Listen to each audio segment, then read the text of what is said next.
You know, Rome wasn't built in a day. You have to organically build your people. Have to organically come to you. It can't be something that's forced and fabricated.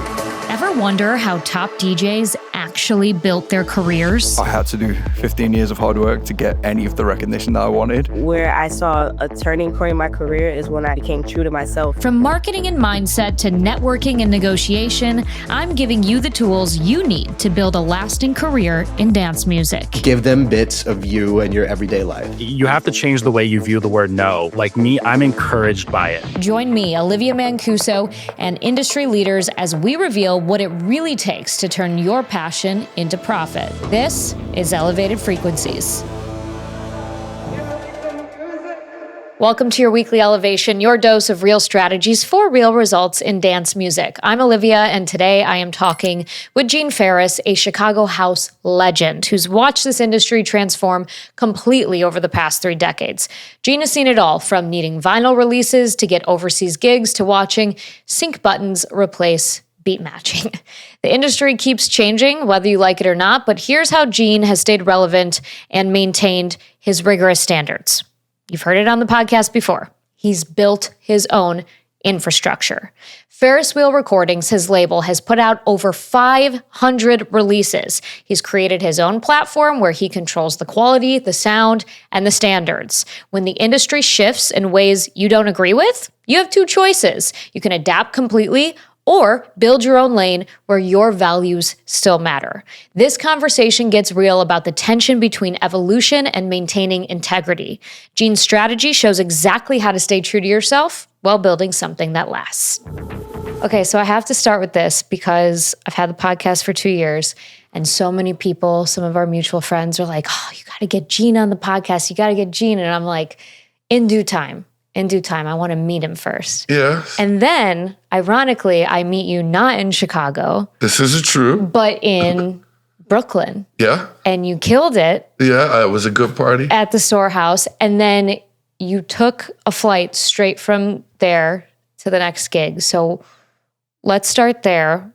What drives that relentless tour schedule? I mean, I'm in love with it. You know, that's the best way to say it. I'm absolutely in love with DJing, producing, the whole damn thing, I guess, you know. I've been DJing since I was 11 years old. You know, I've been producing since I was 17. I put out my first record in 94. I was in my early 20s. And honestly, I don't know what I would do with myself if I wasn't doing all of this. So, yeah, I'm in love with it. So it's not really, you know, a lot of people look at it as like, I guess, a relentless schedule or work or something weird like that. But it's not really like that for me. It's all pleasure, to be honest with you. The hardest part of my job is getting on the damn plane, getting to the airport, the travel of getting to the airport. Mm-hmm. Flights don't even bother me. I sleep better on the plane than I do in my own bed. You didn't even book a hotel that night. You're just like, why should I? If I have to be on a flight at 6 a.m. Yeah, I booked the one, but it was basically just in my bags to be there. Yeah. You know what I mean? Then I left. So, yeah, it's just one of those things where it's like, I'm in love with my job. I love this. I love the scene. I love the travel. I mean, as a kid, when I dreamt of being a DJ, I dreamed of all of this. You know, I dreamt of all of this. I dreamt of having someone pay for my flights and getting someone to pay for my hotel. Yeah. And, you know, maybe I'll be playing and they'll give me like $500. You know, my dreams are, you know, very small and realistic as a kid. And then I play and the party be full and then everybody like to hear. I mean, everything that I dreamt about as a child, it has come to surface and come to pass. And so anytime that I think about, you know, I don't want to travel or, you know, I'm tired or I don't feel like doing this show, I don't want to go in the studio or something, I always go back to Kid Gene, like, you wanted this. This is what you prayed for your whole life. This is what it is. So yeah, it's such a reminder that everybody needs, because once you start getting a little bit of success and it continues, you can take those things for granted. So you have to get back to center. Most do, you know, and I look at and I meet a lot of DJs in this era, and obviously they're like me when I was in my 20s, you know. got their music out, get a little bit of fame, you know, and yeah, a lot of times I see them really taking it for granted. And I guess in my age, I've kind of went past that and I'm on the other side of it now. Like, wow, like you're still fucking relevant now, Gene? It's fucking weird. You know what I mean? To still have fans that are, you know, in their teens or young 20s, or it's just a blessing. That's all I can say. So I never really, I'm happy every time, you know, I don't mind travel. I don't mind doing anything. That's amazing. You have been in this game for a long time, and you've seen the music go from underground Chicago raves to big EDM branded festivals. Yeah. What has been lost in that evolution, and what has been gained? Well, what's been lost? I mean, I think the thing, I don't want to say this, and it sounds weird, but I guess the nicest way to say it is, I think we've allowed the monkeys to take over the zoo in a lot of ways. I mean, when I first started, and mostly, you know, a lot of these, you know, DJs in my age group, you know, Green Velvet and Kevin Saunderson and, you know, Stacey Pull and all of us, I didn't even want to put music out, okay? My whole thing was I wanted to have music that nobody else had. So when it came to a Gene Farris show, all of the tracks that I played were mine. And that was the uniqueness of my show, right? But what I found, and that was like, you know, early 90s, 90, maybe 90, 89, 90, 91. And then I found out that, you know, a lot of my friends, you know, around 93, 94, I would say, was starting to travel and go overseas and do a lot of gigs. And I'm like, damn, I want to go overseas. I want to do some gigs in, you know, in Berlin or London or something like that. And then everybody's like, yo, well, Gene, you're sitting on like 40 tracks that aren't out. All you got to do is put some out, get some records out, and you'll be able to go to overseas. That's how you touched your market then. You had to have vinyl out on record labels in order to be invited to play these small underground clubs or large underground clubs in London or Berlin or Amsterdam. So 1994, I walk in Green Velvet's office. He just started a label called Relief Records, which is funny to even think about now because it's a legendary label. And I gave him a bunch of tracks, and he picked a few, and I had a record out. And the next thing I know, I get a call. I'm playing basketball in my mom's backyard. I remember vividly like it was yesterday. And it's a person who was working at Relief at the time. It's like, yo, Gene, do you want to go play at the Ministry of Sound with Green Velvet? That was my first gig ever in Europe. And I said yes, but, you know, at that time, I was already, you know, getting pretty well known in Chicago by 1994, 95. People in Chicago already knew who I was because I was doing underground parties here. I was throwing my own, you know, you all would call them now warehouse parties, but we would call them loft parties back then. We do a lot of loft parties then. I was doing my own parties there, illegal, obviously, nitrous tanks, your own bar, you know, that kind of thing. So I had a lot of momentum locally. And I say in the Midwest, like I was playing, I think the first gig I played outside of Chicago was St. Louis, and that was before my records were even out, in Minnesota as well, too. So I was known in the Midwest, I would say, as a really cool underground kind of house guy from Chicago. And I was playing at the Powerhouse in 1989.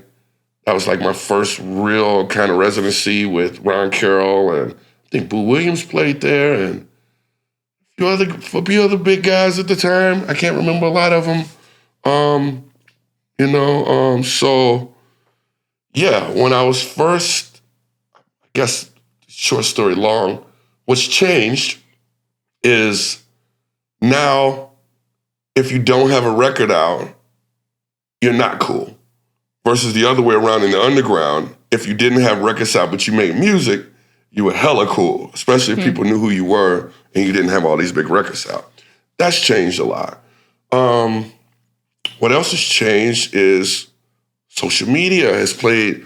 I mean, we didn't have, Instagram or, Facebook or anything like that, you know, when I was coming up. It was strictly word of mouth, or your music spoke for itself, like you have vinyl out. That's changed a lot. I think, you know, it's become more of a pretty person. I don't want to say pretty boy or pretty girl or specifically for anything. More of a pretty person game than a talent-driven game. I think that's what I mean when I say the monkeys are kind of taking over the zoo. Not saying that there aren't a lot of beautiful, talented people out there, because they are. But I think a lot of the fans today are driven by how we look before how we sound. Does that make any sense? God, that makes so much sense. And a lot of people don't want to admit that or have that conversation. Sure.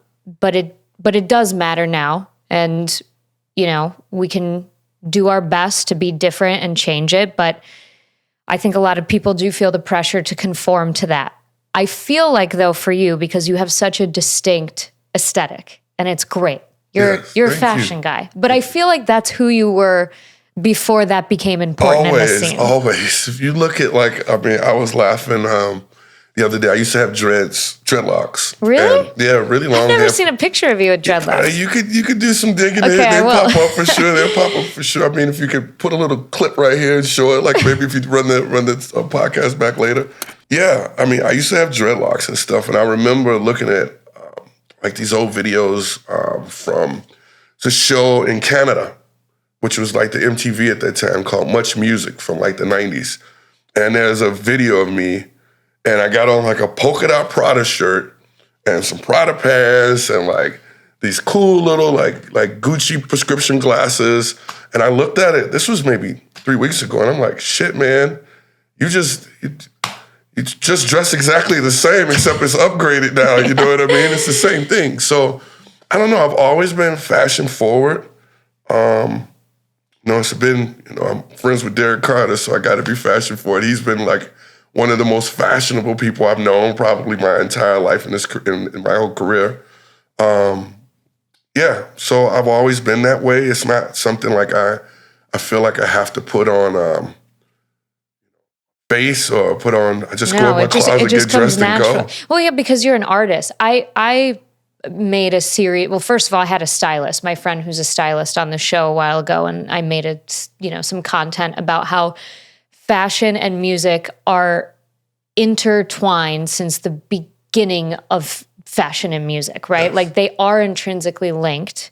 And just because you're bad at it doesn't mean it's stupid or an unworthy pursuit, right? Like I feel like it's another avenue to express your artistry.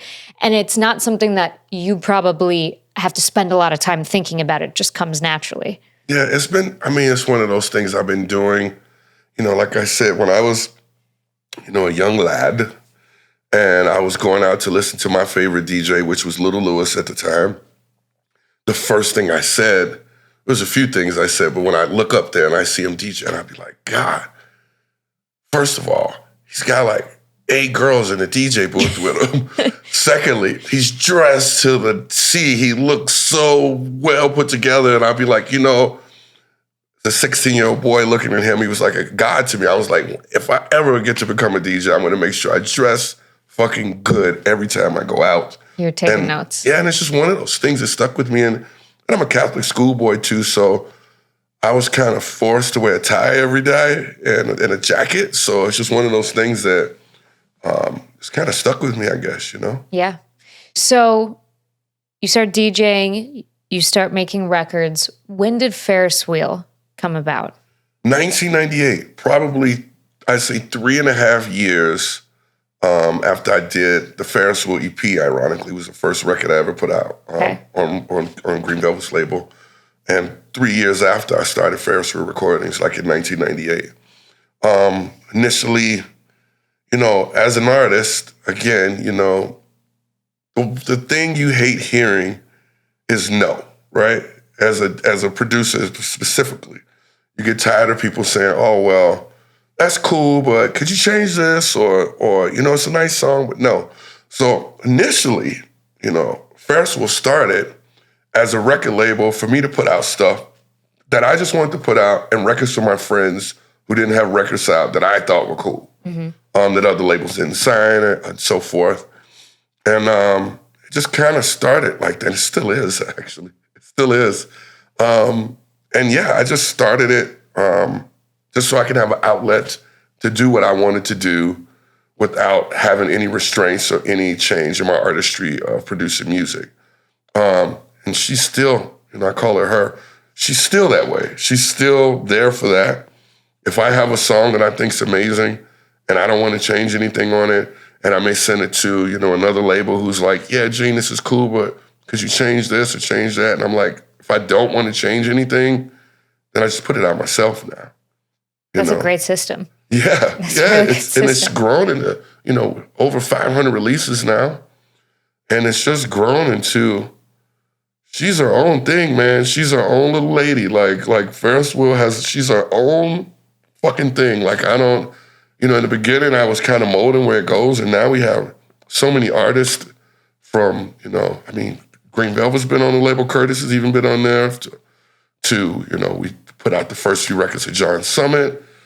Jay Ward started on the label. Miss Dre started on the label. Wow. We've had DJ Sneak on there. Let's talk about your record label. It's we're doing all right. I'm up to 11 releases now. This is playing now. This is a remix by Sneak. And everybody you could possibly think of in between, has been on Ferris Wheel, thank God. So she's just got her own heartbeat now, and I'm happy, Yeah. Yeah.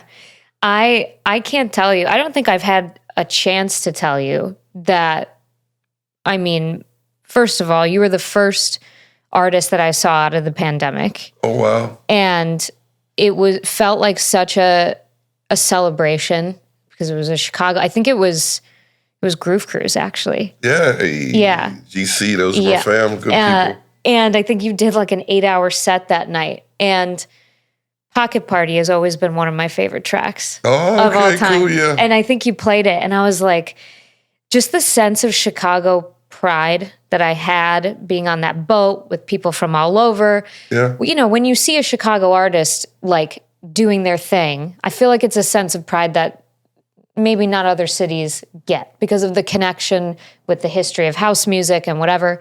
What I want to ask you is, what do you think what don't people understand necessarily about everything that you just said? The Chicago connection, the rich history here. I think, and this is just my opinion. It doesn't mean that it's, Moses has spoken kind of shit. I think it's just one of those things that us as Chicagoans, we have a lot of pride because in our minds, we've kind of started this and kept it going for many, many years. New York can also argue the same case, and so can, Detroit in their field. But for the origin of house music, I think electronic music, we take a sense of pride in that. And from that, we can tend to be, how can I say this without making us sound like complete assholes? We can tend to be a little bit entitled. Okay, we can go places and act a little bit snobbish about other music that we hear because in our minds and in our ears, that's not correct, true house music, okay? That's just the way Chicago is. I have to apologize to myself a lot of times because I hear other genres of music or other people doing stuff they call house music, and it ain't that. And it's cool. It's totally cool. I think what people don't really understand is someone even like myself, like the DJ culture that the world has now, we've had it since the 80s. Everything as far as, being popular, having an underground scene, like I told you, dressing cool and going out and DJing, putting on parties for over 1,000 people. Like, I remember partying in like 89, in front of, 1,000, 800,000 people. All black people, ironically. We'll get to that later. So a lot has changed. I think it's just one of those things where it's, being from Chicago, we have a great sense of pride because we honestly know where it's come from. it started. Playing on vinyl in the beginning, playing on 3 turntables at once, versus 3 CDJs. I mean, it's a lot. It's a lot of pride that we hold here as far as the DJ culture and the party scene. And like I said, sometimes we can come off as arrogant little pricks because we hold our city so tight. We hold house music to such a higher standard. At least most of the real ones do for sure. But I mean, what we've kind of learned to do, at least myself, I can speak for me. Like I said, I can only speak for myself. I've learned to not be so harsh and not hold people so to the Chicago level standard of even people in Chicago. I don't hold them to that anymore because the scene has changed so much. I was going to ask, is that something that you had to kind of just let go? Was it a gradual thing? Yeah, I think it's just one of those things. The more people that I'm DJing with, thank God, they all stay the same age, right? I'm the only one getting older. They're 22, 23, 24, 25. Those are like the hot numbers for DJs, So I've had to learn through watching generations pass that everyone doesn't even know about Chicago. Everyone doesn't even know what that standard of is. They only come from their town. They know that thing from California, or they know that thing from New York or Miami or whatever. And that's what they were raised on, and that's great.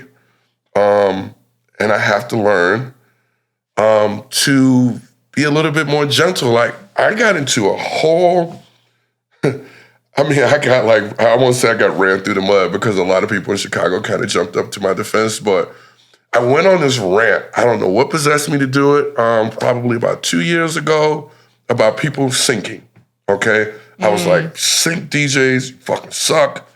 Can't believe you use that stupid button. And if you actually are real DJs, don't do that.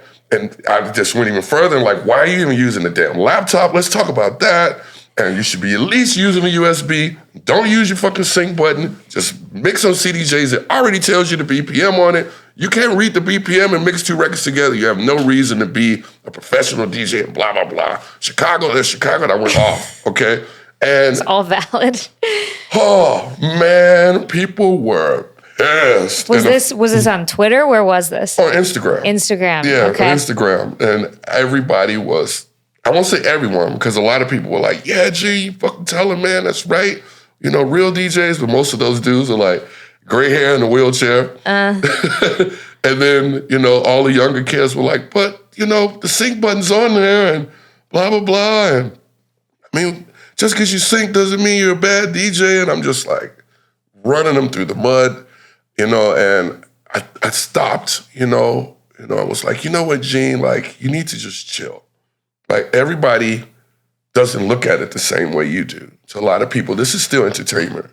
They're just here to entertain, play the hot new tunes, and get booked for their gigs. They don't necessarily know about the culture where it started, the integrity that, most DJs in the beginning from my era had to have to even be up there. Right. If you can beat match, at the very least, you weren't even allowed to play. Yeah, the requirements. Yes. There was a long list. Absolutely, yeah. Absolutely. And it's just, I kind of went on a rant, but I mean, the older that I've gotten and the more that I've listened and just seen how generations have changed, I kind of retract that statement. It's like, you know what?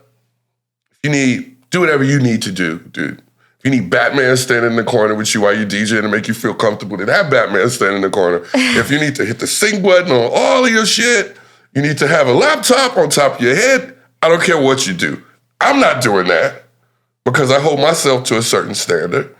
But whatever anybody needs to do to present their artistry to people the way they want to do it, then by all means do it. If actually learning how to beat match is holding you back from presenting your art the way you want to present it, then hit the damn sync button. Isn't that so freeing, kind of, to just say, fuck it, do what you want to do, and I'm going to do what I do best? Because you know that the real ones are going to know the difference anyway, the people that matter. And I know there's a ton of frustration around people who cheat their way through the industry, right? They might get booking opportunities because they have certain connections or certain access to capital or whatever. But I just feel like when you're on your true calling, right? Like you're on a path and you know what you want. Like that person taking their shortcuts isn't necessarily going to take something away from you. No, I don't believe it at all. I believe that in the end, everything catches up. You know, if you're cheating, if you're not cheating, I don't want to call it cheating because I got in trouble for saying Let's that. not. Jesus fucking Christ. Here I go again. Here we go again. You're trying to protect your peace right now. I'm not trying to bring. I really am. I mean, people were not happy about that when I went on the sync rant, but I think it's just one of those things that, you know, I go back to what I said with pretty people. I mean, if you're a very attractive person, but you can't DJ, but you know all the new records and the new songs, all you got to do is hit that little button and play, and you're going to get booked all over the world. Yeah. I mean, the 10,000, 20,000 people at, you know, whatever festival, Tomorrowland, Day Trip, you know, EDC, they don't know that you're hitting a button to like make everything beat match. They don't know that. They're just there to have a good time and listen to all the big records. And so, I mean, it's again when I said in the beginning, the monkeys have taken over the fucking zoo. But it's okay.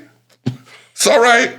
You know, there's still a few people out there who, you know, can kind of beat the monkeys off with a stick, I guess, with, you know, still holding our ground of integrity of actually doing the real craft of actually DJing, you know, which includes beat matching. That's part of the whole fucking thing too, I think, you know. Well, one thing that I like about Chicago is I feel like we do have good bullshit meters here as a whole. And the festival that you've been playing since year one, ARC, I feel like does a really good job of keeping quality control. Yes, there's great quality control. I mean, absolutely. I mean, it goes back to what we said of, you know, like I said, Chicago, we can seem like arrogant pricks a lot of times because we hold, you know, things to a higher standard.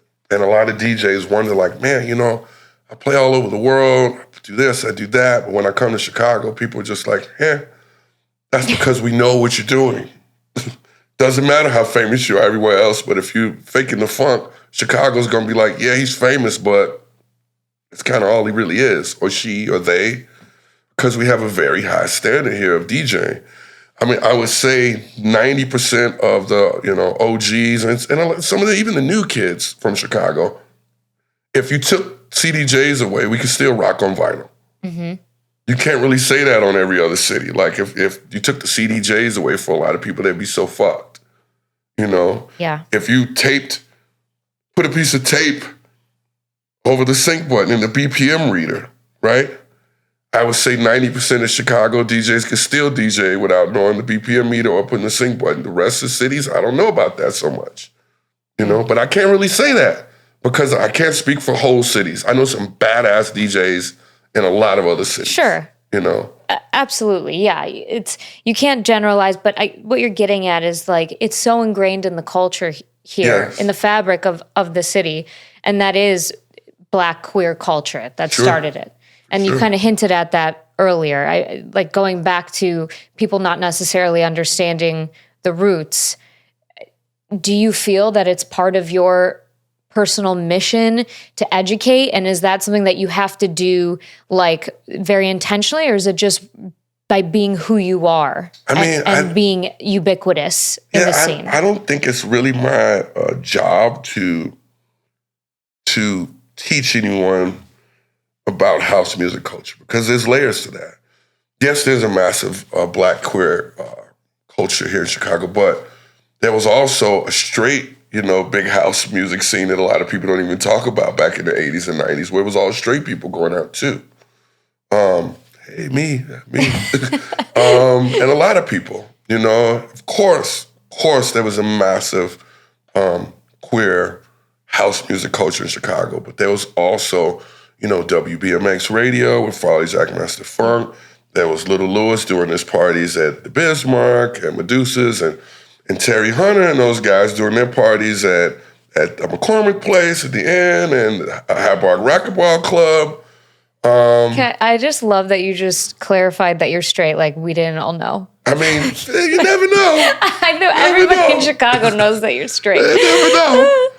But so I mean, it's just one of those things that a lot of people don't even talk about that. You know, immediate when people think about house music and the past in Chicago, they see all these queens in their head, and that's it. And it was just must have been a gay thing. No, it was also a straight thing too. You know, even from the hood, like a lot of my friends from the South Side of Chicago were house heads. You know, I mean, you think about Dance Mania and Paul Johnson and Dion and oh my God, I mean the Sluggo and I mean K. Alexi, all of us, Ron Trent, all of us are straight black men from the South Side of Chicago who partied, in the 80s as well. I mean, so I think it's just one of those things that Chicago has always been a giant melting pot for house music, no matter what no matter who you like to sleep with, or who you prefer. It's always been that way. I mean, even since, before, I remember my sister, my older sister, she used to go to Mendel parties and the Music Box and stuff, that was even before my time, which is like, the very early 80s and stuff like that, going to hear Ron Hardy and Frankie Knuckles as well at the warehouse. Like my sister, she used to hear all those guys. I was blessed to meet them later, in life. But, my sister, that's her, generation of people. And all of them are, straight black women and stuff. So I think it's just Chicago doesn't care, about that as much as it cares about the music itself. And that I've always been proud of from our city, Yeah. Yeah, it's a unifying factor. Yeah, absolutely. And it's just it's a beautiful thing. It's a beautiful thing. So fast forwarding to today, you have some changes in your life and you have some exciting things coming up, I know, with your music. First, I want to touch on, because we talked about it before the interview started. Yeah. You decided to stop smoking weed. Yeah, I'm taking a break. That when you told me that last weekend, it was either you told me that or maybe Dan told me that, and I was like, wait, what? No, I think you said it. You said it in a message, and I was like, because those two things are synonymous. Yeah. So what brought about that decision, and then how is it affecting, if at all, your output with music? I mean, well, one, I just decided to do it because it was about that time. Like I haven't, I was smoking 7 grams a day, since 2007. Crazy. So it's just one of those things where I just, it just wasn't a health reason. I'm fine, nothing wrong like that. It's just one of those things where I just felt like it was time to change something in my life, so I could be more productive.